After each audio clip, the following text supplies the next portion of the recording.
ನನಗೆ ಮೆಸೇಜ್ ಮಾಡಿ ಒಂದಿಬ್ಬರು ಕೇಳಿದ್ರಿ, ಮೇಡಮ್ ಕನ್ಸ್ಯೂಮರ್ ಆ್ಯಕ್ಟ್ ಪ್ರಕಾರ ಯಾವುದೇ ಅಡ್ವೊಕೇಟ್ ಇಲ್ಲದೆ ಕನ್ಸ್ಯೂಮರ್ಸ್ ಕೇಸನ್ನು ಫೈಲ್ ಮಾಡ್ಬೋದು ಅಂತಿದೆ. ಹಾಗಾದರೆ ಅದರ ಎಕ್ಸಾಕ್ಟ್ ಪ್ರೊಸೀಜರ್ ಏನು ಅಂತ ಕೇಳಿದ್ರಿ. ನೋಡಿ, ಫಸ್ಟ್ ಆಫ್ ಆಲ್ ನೀವು ಕನ್ಸ್ಯೂಮರ ಅಂತ ನೋಡಬೇಕಾಗುತ್ತೆ. ಅಂದರೆ ನೀವು ಯಾವುದೇ ಒಂದು ಕಮಾಡಿಟಿನ ಪರ್ಚೇಸ್ ಮಾಡಿದರೆ ಅಥವಾ ಯಾವುದಾದ್ರು ಸರ್ವಿಸ್ ತೊಗೊಂಡಿದ್ರೆ ಅದರಿಂದ ಏನಾದರೂ ತೊಂದರೆ ಆಗಿದ್ದರೆ ನಿಮಗೆ ನಿಮ್ಮ ಸರ್ವಿಸ್ ಪ್ರೊವೈಡರ್ ಆರ್ ಸೆಲ್ಲರ್ ಇರ್ತಾರಲ್ಲ ಅವರಿಗೆ ಒಂದು ಕಂಪ್ಲೇಂಟ್ ಅಥವಾ ಒಂದು ನೋಟಿಸನ್ನು ನೀವು ಕಳಿಸ್ಬೇಕಾಗತ್ತೆ. ನಾನು ಪರ್ಚೇಸ್ ಮಾಡಿದಂತಹ ಐಟಮಿಂದ ಈ ಥರ ಸಮಸ್ಯೆ ಆಗಿದೆ ಅಥವಾ ಅದು ಸರಿ ಇಲ್ಲ, ಅದು ನೆನಪಿಡಿ ವಾರಂಟಿ ಪೀರಿಯಡ್ ಅಂತ ಏನಿರುತ್ತಲ್ಲ ಅದರ ಒಳಗಡೆ ಆಗಿರಬೇಕು.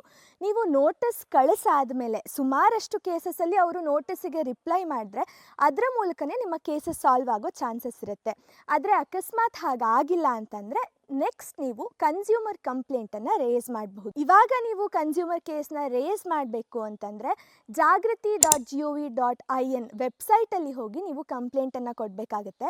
ಅದಾದ ನಂತರ ನೀವು ಆ ಹಾರ್ಡ್ ಕಾಪಿಯನ್ನು ಡಿಸ್ಟ್ರಿಕ್ಟ್ ಅಥವಾ ಸ್ಟೇಟ್ ಕನ್ಸ್ಯೂಮರ್ ಫೋರಮಲ್ಲಿ ಹೋಗಿ ಕೊಟ್ಟು ನಂತರ ಕೇಸ್ನ ಪ್ರೊಸೀಜರ್ಸ್ ಆಗುತ್ತೆ. ನಿಮಗೆ ಗೊತ್ತಿರಲಿ, 1 ರಿಂದ 5 ಲಕ್ಷದ ತನಕ ಕನ್ಸ್ಯೂಮರ್ ಕಂಪ್ಲೇಂಟನ್ನು ನೀವು ಫೈಲ್ ಮಾಡೋದಿದ್ರೆ ನೀವು ಯಾವುದೇ ಒಂದು ಅಮೌಂಟನ್ನು ಅದಕ್ಕೆ ಕಟ್ಟಬೇಕಾಗಿರೋದಿಲ್ಲ. ಈ ವಿಷಯ ನಿಮಗೆಲ್ಲ ಸಹಾಯ ಆಗುತ್ತೆ ಅಂತ ಭಾವಿಸ್ತೀನಿ. ಇನ್ನಷ್ಟು ಲೀಗಲ್ ಬೈಟ್ಸ್ಗೆ ನನ್ನನ್ನು ಫಾಲೋ ಮಾಡಿ. ಈ ಜಡ್ಜ್ಮೆಂಟ್ ಬಗ್ಗೆ ನಿಮ್ಮ ಒಪಿನಿಯನ್ ಹೇಳಿ ಆಯ್ತಾ. ಸ್ವಲ್ಪ ದಿನದ ಹಿಂದೆ ಮುಂಬೈಯಲ್ಲಿ ಇಬ್ರು ವ್ಯಕ್ತಿಗಳು ವಾವ್ ಮೋಮೋಸ್ ಅಂತ ವೆಜ್ ಮೋಮೋಸನ್ನ ಆರ್ಡರ್ ಮಾಡಿದ್ರಂತೆ. ಆದರೆ ಅವರಿಗೆ ಮನೆಗೆ ಹೋಮ್ ಡೆಲಿವರಿ ಬಂದಾಗ ಅದು ಚಿಕನ್ ಮೋಮೋಸ್ ಅಂತ ಗೊತ್ತಾಗಿದೆ. ತಮ್ಮ ರಿಲಿಜಿಯಸ್ ಬಿಲೀಫ್ಸ್ನ ಹರ್ಟ್ ಮಾಡಿದ್ದಕ್ಕೋಸ್ಕರ ಹಾಗೂ ಮೆಂಟಲ್ ಟ್ರಾಮಾ ಕಾಸ್ ಆಗಿದೆ ಅಂತ ಇವರು ವಾವ್ ಮೋಮೋಸ್ ಅವರ ವಿರುದ್ಧ 6 ಲಕ್ಷ ರೂಪಾಯಿ ಕಾಂಪನ್ಸೇಷನ್ನ ಕ್ಲೇಮ್ ಮಾಡಿ ಡಿಸ್ಟ್ರಿಕ್ಟ್ ಕನ್ಸ್ಯೂಮರ್ ಫೋರಮ್ನ ಅಪ್ರೋಚ್ ಮಾಡಿದ್ರು. ಇಲ್ಲಿ ಕೋರ್ಟ್ ಎತ್ತಿ ಹೇಳಿರುವ ವಿಷಯ ಏನಂತಂದ್ರೆ, ನಿಮಗೆ ನಿಮ್ಮ ರಿಲಿಜಿಯಸ್ ಬಿಲೀಫ್ಸೇ ಅಷ್ಟು ಮುಖ್ಯವಾಗಿದ್ರೆ ನಾನ್ ವೆಜ್ ಕೂಡ ಸೆಲ್ ಮಾಡುವಂತಹ ರೆಸ್ಟೋರೆಂಟ್ ಇಂದ ವೆಜ್ ಮೋಮೋಸ್ನ ಯಾಕೆ ಆರ್ಡರ್ ಮಾಡಕ್ ಹೋಗಿದ್ರಿ? ನಿಮ್ಮ ಬಿಲ್ ಅಲ್ಲಿ ಕೂಡ ಇದು ಚಿಕನ್ ಮೋಮೋಸ್ ಅಂತಾನೆ ಮೆನ್ಷನ್ ಆಗಿತ್ತು ಅಂತ ಹೇಳಿದ್ದಾರೆ. ಜೊತೆಗೆ ಆ ಒಂದು ಪಿಟಿಷನ್ ನ ಡಿಸ್ಮಿಸ್ ಮಾಡಿದ್ದಾರೆ ಕೂಡ. ಹಾಗಿದ್ರೆ ಇದು ವಾವ್ ಮೋಮೋಸ್ ಅವರ ಡೆಫಿಷಿಯನ್ಸಿ ಇನ್ ಸರ್ವಿಸ್ ಅಂತ ನಿಮಗೆ ಅನ್ನಿಸ್ತಿಲ್ವಾ? ಅಭಿಪ್ರಾಯ ತಿಳಿಸಿ. ಇನ್ಶೂರೆನ್ಸ್ ಕೇಸಸಲ್ಲಿ ಕಂಪನಿಗಳು ಜನಕ್ಕೆ ತುಂಬ ಮೋಸ ಮಾಡ್ತಾರೆ ಅಂತ ಹೇಳೋದನ್ನು ಕೇಳಿರ್ತೀವಿ. ಆದರೆ ಸ್ವಲ್ಪ ಜನ ಅತಿ ಬುದ್ಧಿವಂತಿಕೆ ತೋರ್ಸಕ್ಕೆ ಹೋಗಿ ಕೋರ್ಟಲ್ಲೇ ಸಿಕ್ಕಾಕೊಂಡಿದೆ. ಅಂಥದ್ದೇ ಒಂದು ಘಟನೆ ಇಲ್ಲಿ ನಡೆದಿತ್ತು. ಇಲ್ಲೊಬ್ಬ ವ್ಯಕ್ತಿ ಒಂದು ಹುಂಡೈ ಕಾರನ್ನು ಸುಮಾರು 5.5 ಲಕ್ಷಕ್ಕೆ ಪರ್ಚೇಸ್ ಮಾಡಿರ್ತಾರೆ. ಜೊತೆಗೆ 15,000 ಕೊಟ್ಟು ಎಕ್ಸ್ಟರ್ನಲ್ ವಾರಂಟಿ ಕೂಡ ಪಡೆದಿರ್ತಾರೆ.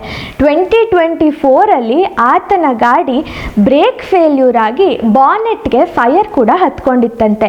ಇದೇ ಕಾರಣಕ್ಕೆ ತನಗೆ ಪೂರ್ತಿ ಕಾಂಪನ್ಸೇಷನ್ ಬರಬೇಕು, ಅದನ್ನು ಫ್ರೀಯಾಗಿ ರಿಪೇರಿ ಮಾಡಿಕೊಡಿ ಅಂತ ಕನ್ಸ್ಯೂಮರ್ ಫೋರಮ್ನ ಅಪ್ರೋಚ್ ಮಾಡಿದ್ರು. ಅವ್ರು ಹೇಳೋ ಪ್ರಕಾರ ತನಗೆ ಇದಕ್ಕೆ ಪೂರ್ತಿ ಖರ್ಚಾಗಿದ್ದು ಸುಮಾರು 6.5 ಲಕ್ಷ ರೂಪಾಯಿ ಖರ್ಚಾಗಿದೆ ಅಂತ ಕ್ಲೇಮ್ ಮಾಡಿದ್ರಂತೆ. ಆದರೆ ಈ ಘಟನೆ ಆದ ಬಳಿಕ ಅವರು ಇನ್ಶೂರೆನ್ಸ್ ಅನ್ನ ಸಹಿತ ಕ್ಲೇಮ್ ಮಾಡಿದ್ದಾರೆ ಹಾಗೂ ಇನ್ನೊಬ್ಬರಿಗೆ ಅದನ್ನ ಮಾರಾಟ ಮಾಡೋದಕ್ಕೆ ಅಗ್ರಿಮೆಂಟ್ ಕೂಡ ಮಾಡ್ಕೊಂಡಿದ್ರಂತೆ. ಅದೇ ಕಾರಣಕ್ಕೆ ಕನ್ಸ್ಯೂಮರ್ ಕೋರ್ಟ್ ಇವರ ಕೇಸನ್ನು ಡಿಸ್ಮಿಸ್ ಮಾಡ್ತಾ ಕೋರ್ಟಿನ ಸಮಯವನ್ನು ಹಾಳು ಮಾಡಿದ್ದಕ್ಕೆ 40,000 ರೂಪಾಯಿ ದಂಡ ಕೂಡ ವಿಧಿಸಿದೆ. ಈ ವಿಷಯ ನಿಮಗೆಲ್ಲ ಸಹಾಯ ಆಗುತ್ತೆ ಅಂತ ಭಾವಿಸ್ತೀನಿ. ಇನ್ನಷ್ಟು ಲೀಗಲ್ ಬೈಟ್ಸ್ಗೆ ನನ್ನ ಪೇಜ್ನ ಫಾಲೋ ಮಾಡಿ. ನೀವು ಯಾವತ್ತಾದರೂ ಜೀನ್ಸ್ ಪ್ಯಾಂಟನ್ನು ಖರೀದಿ ಮಾಡಿ ಅದೇನಾದರೂ ಸರಿ ಇಲ್ಲದೆ ಇದ್ರೆ ಕೋರ್ಟ್ ಮೆಟ್ಲೇರಿದೆಯಾ? ಇಲ್ಲೊಂದು ಇಂಟ್ರೆಸ್ಟಿಂಗ್ ಆದಂತಹ ಕನ್ಸ್ಯೂಮರ್ ಕೇಸನ್ನು ಕೇಳಿ. ಒಬ್ಬ ಮಹಿಳೆ ಲಿವೈಸ್ ಬ್ರ್ಯಾಂಡಿಂದ ಒಂದು ಜೀನ್ಸ್ ಪ್ಯಾಂಟನ್ನು ಪರ್ಚೇಸ್ ಮಾಡಿ ಸ್ವಲ್ಪ ದಿನ ಆದಮೇಲೆ ಅದರಲ್ಲಿ ಡ್ಯಾಮೇಜಸ್ ಕಂಡು ಬಂದು ಅವರ ಒಂದು ವ್ಯಾನಿಟಿ ಬ್ಯಾಗ್ ಏನು ಯೂಸ್ ಮಾಡ್ತಿದ್ರು ಅದು ಕೂಡ ಇದರಿಂದ ಹಾಳಾಗಿತ್ತಂತೆ.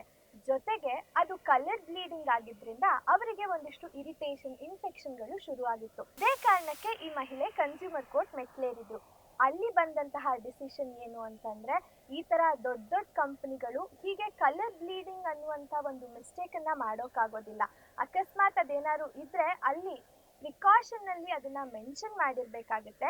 ಹಾಗಾಗಿ ಇದು ಕಂಪನಿ ಕಡೆಯಿಂದ ಒಂದು ನೆಗ್ಲಿಜೆನ್ಸ್ ಆಗುತ್ತೆ ಹಾಗೂ ಅನ್ಫೇರ್ ಟ್ರೇಡ್ ಪ್ರಾಕ್ಟೀಸ್ ಆಗಿರುತ್ತೆ ಅಂತ ಹೇಳಿ ಕಂಪನಿಗೆ ಇವರಿಗೆ ಒಂದು ಹ್ಯೂಜ್ ಅಮೌಂಟ್, ಲಂಸಮ್ ಅಮೌಂಟ್ ಅನ್ನ ಕೊಡಬೇಕು ಅಂತ ಆರ್ಡರ್ ಮಾಡಲಾಗಿದೆ. ಇದ್ರ ಬಗ್ಗೆ ನಿಮ್ಮ ಅಭಿಪ್ರಾಯ ಏನು? ಕಮೆಂಟ್ ಮಾಡಿ ಹಾಗೂ ಇನ್ನಷ್ಟು ಲೀಗಲ್ ಬೈಟ್ಸ್ಗೆ ನನ್ನ ಪೇಜ್ನ ಫಾಲೋ ಮಾಡಿ.